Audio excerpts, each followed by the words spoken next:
Welcome.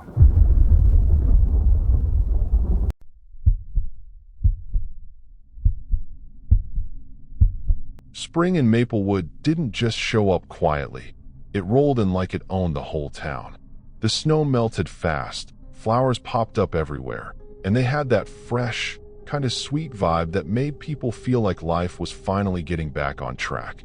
Streets were lined with cherry blossom trees, petals falling like soft pink snow, and everything looked straight up picture perfect. But sometimes, the prettiest places hide the darkest secrets, and Maplewood was about to prove that. Jake Carter stood next to his old Chevy, holding a cup of cold coffee like it had personally offended him. "Man, this town is way too chill," he muttered, scanning the street. His partner Mia Rodriguez leaned against the car, sunglasses on, arms crossed. "Yeah, and you know what that means," she said. "Too much peace usually means something shady is cooking underneath." Jake smirked. "Facts, something's always off." Before they could say anything else, their radio crackled. A body had been found in Willow Creek Park, the most beautiful spot in town during spring. Families loved it, couples came for photos, kids played around. It was supposed to be peaceful, not a crime scene. When they got there, the whole area was already packed with cops and curious locals trying to peek through the yellow tape. "All right, folks, back it up," Jake said, ducking under the tape. Mia added, "Yeah, this ain't a show, go home." The air felt different here, heavier, colder, wrong. The victim lay near a patch of blooming flowers, almost like someone had placed her there carefully. A young woman, early 20s, blonde hair spread out, face calm but lifeless. Too calm. Jake crouched beside her. "No struggle, no mess. That's weird," he said. Mia pointed toward her hand. "Look at that." Clutched tightly between her fingers was a small silver locket. Jake narrowed his eyes. "Okay, now that's not random." Later, they found out her name, Emily Harper, a local girl who worked at a flower shop called Spring Bloom. Everyone in town knew her. Sweet, friendly, always smiling. The kind of person people described as too good. Jake sat inside the flower shop later that day, surrounded by bright colors and soft fragrance. "Doesn't add up," he said. "Who would want to hurt someone like her?" Mia shrugged slightly. "People always say that until they find out the truth." Behind the counter stood Lily, Emily's co-worker. Nervous energy, hands shaking slightly, eyes avoiding contact. Mia stepped closer gently. "We just need to ask you a few things." Lily nodded quickly. Jake leaned forward. "When was the last time you saw Emily?" Lily swallowed. "Yesterday. She said she was meeting someone." Mia raised an eyebrow. "Someone? Who?" Lily hesitated. I don't know. That night, Jake couldn't sleep.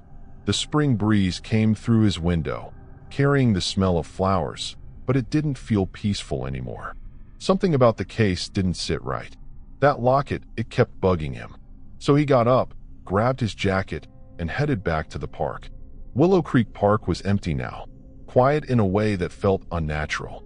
Jake walked slowly toward the crime spot. The flowers moved gently in the wind, like they were whispering secrets. "All right, what am I missing?" he muttered. Then he saw it, a fresh footprint. Not from earlier. This was new. "Yo, someone came back," he whispered. Suddenly, a sound behind him. A twig snapped. Jake turned instantly. "Who's there?" Silence. Then footsteps, running. "Hey, stop," Jake shouted as he took off chasing the shadow through the trees. "Don't make me run. I hate cardio," he yelled, breath getting heavy. The figure slipped near the creek, but Jake managed to grab them. He froze. "Lily." Back at the station, Lily sat shaking, clearly terrified. Mia crossed her arms. "Okay, you better start talking, because sneaking into a crime scene at night? That's not a good look." Lily's voice cracked. "I didn't kill her." Jake leaned back. "Then help us understand." After a long pause, Lily finally spoke. Emily wasn't innocent. She was blackmailing people. Silence filled the room. Mia leaned forward. "What do you mean?" Lily continued. She had files, pictures, messages, secrets about people in town. Big people. Jake exhaled slowly. Damn, she was playing risky. Mia nodded. And someone didn't like that. The case got deeper. Way deeper. As Jake and Mia dug further, they realized Emily had dirt on half the town. Business owners, officials, even powerful figures. Then came the moment that changed everything. Jake opened the locket. Inside was a photo of Emily and him. Mia looked at him, shocked. You know her? Jake's face went pale. She's my sister. Silence. Heavy silence. We lost contact years ago, he added quietly. Now it wasn't just a case. It was personal. Jake went to Emily's apartment, searching everything carefully. The place was too clean, too organized, like something was hidden. And he found it. A secret compartment under the bed. Inside were files, documents, and photos. One name stood out. Mayor Daniel Brooks. Jake clenched his jaw. No way. The next morning, they confronted the mayor. He acted calm, too calm. But when Jake dropped the file on his desk, his expression changed just slightly. Enough to confirm everything. You were being blackmailed, Mia said. And you had her killed. The mayor smirked slightly. You think I'd do it myself? Jake leaned closer. No, but you'd hire someone. Minutes later, he was arrested. Case closed? Not really. That night, Jake received a message from an unknown number. You caught the wrong person. Jake stared at the screen, heart pounding. Oh man, this ain't over. Spring in Maplewood wasn't about fresh starts anymore. It was about secrets. And this story had just begun.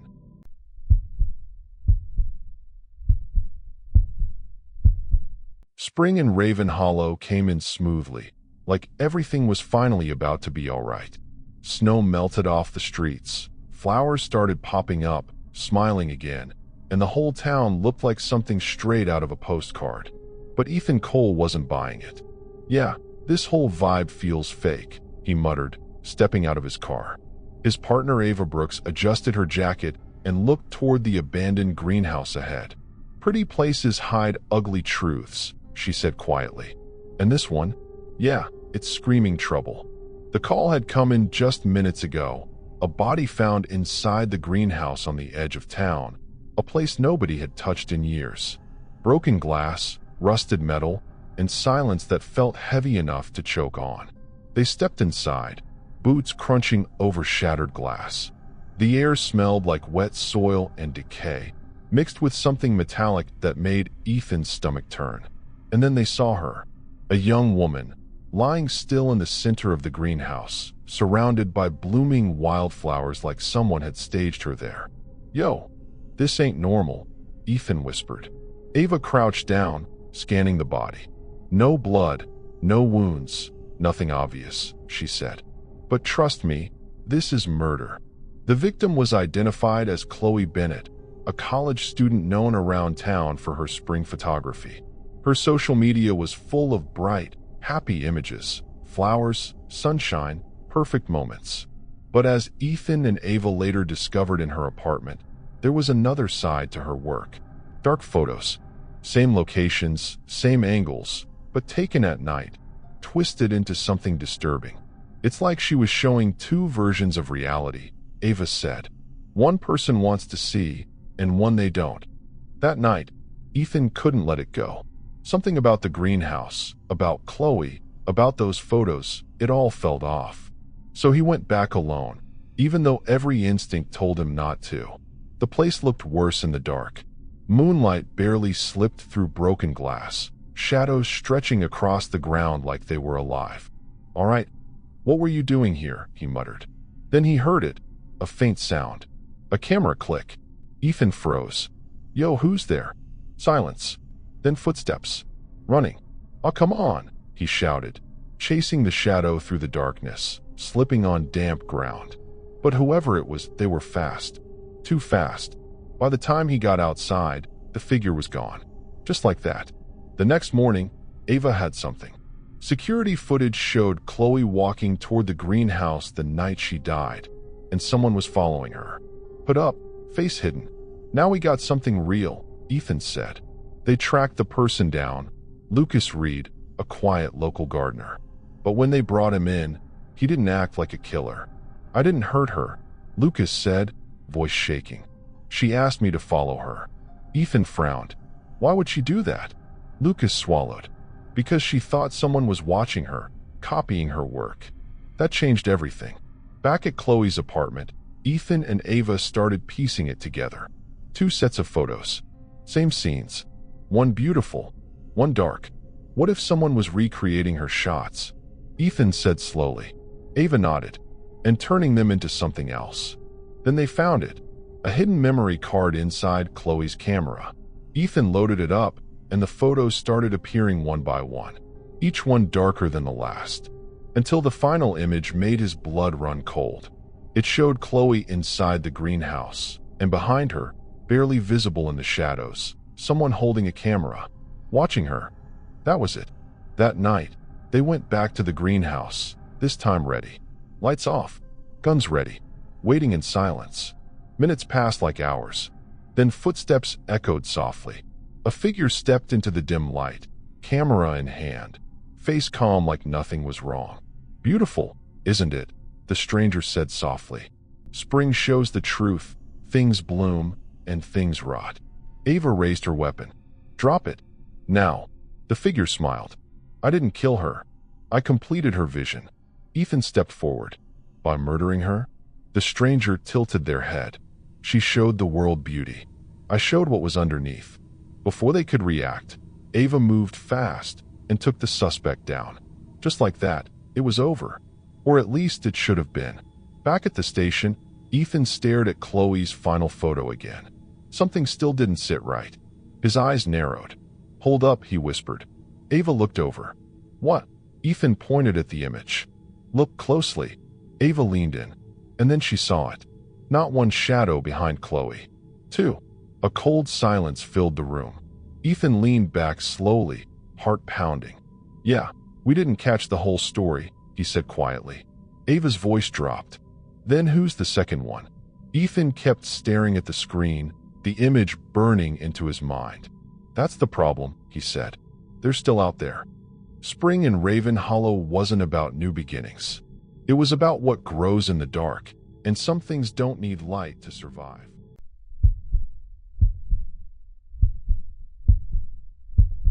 Spring rolled into Blackridge like it was flexing, sun shining, birds chirping, flowers blooming like the town had zero problems, like everything was suddenly clean and brand new.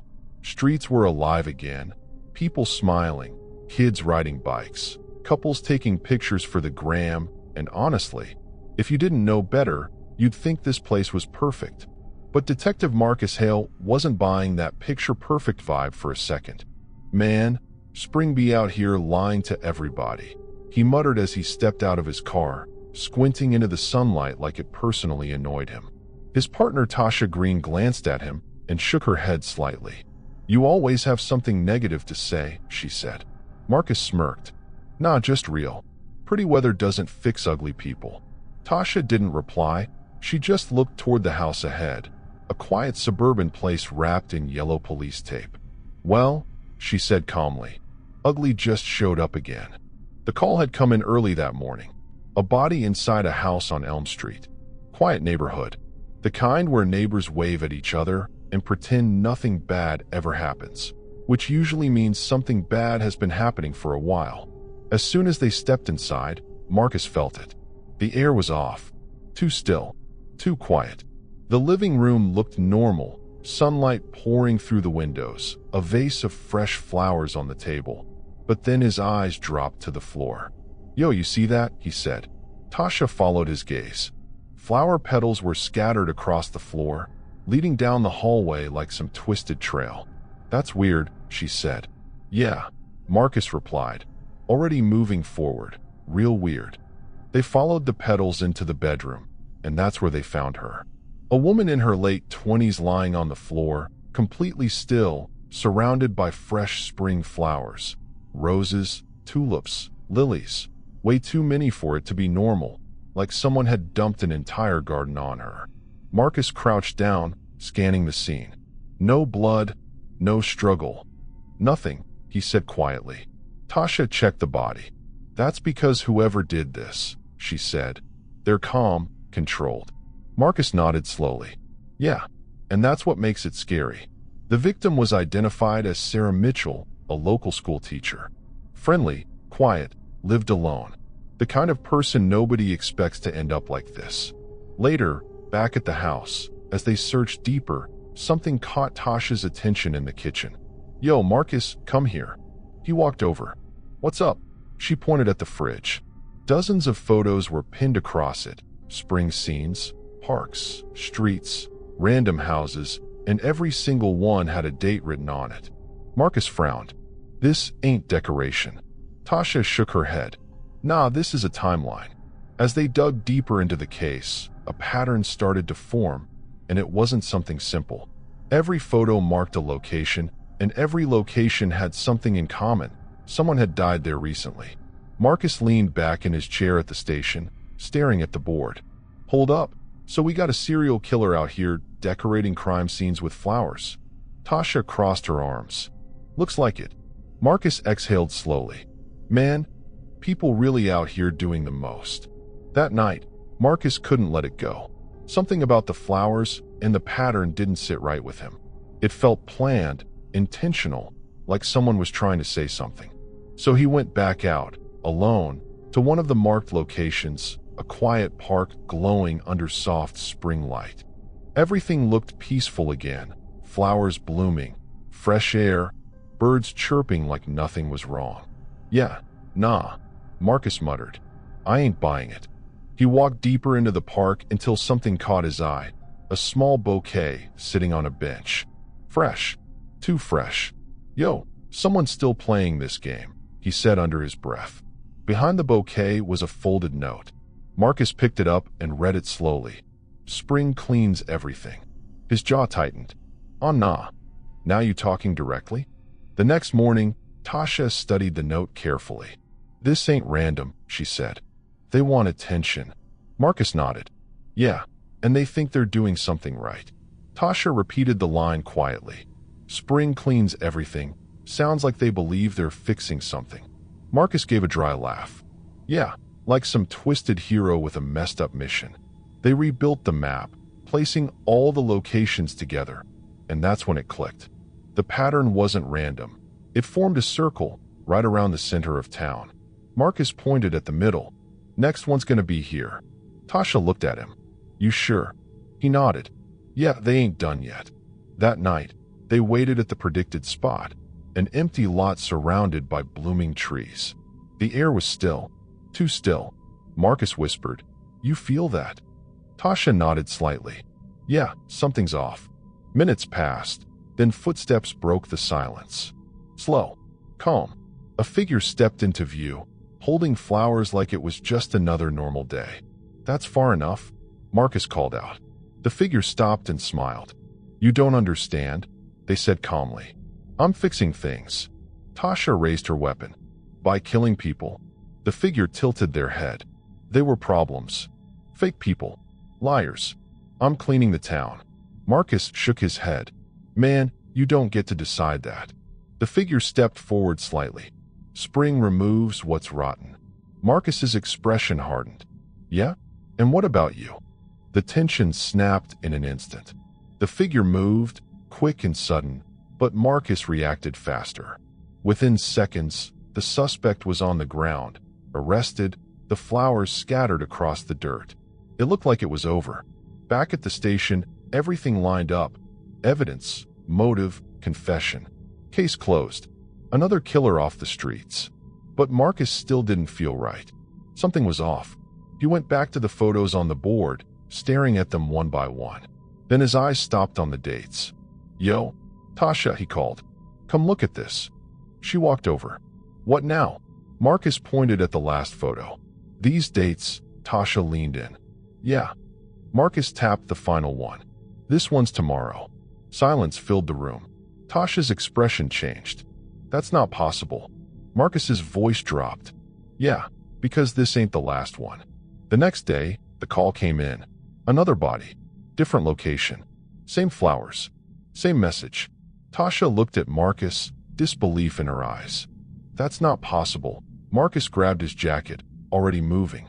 "Yeah, unless we didn't catch the only one." Neither of them said anything else. They didn't need to. Spring in Blackridge wasn't about new life. It was about removing what people thought didn't belong. And someone out there was still cleaning.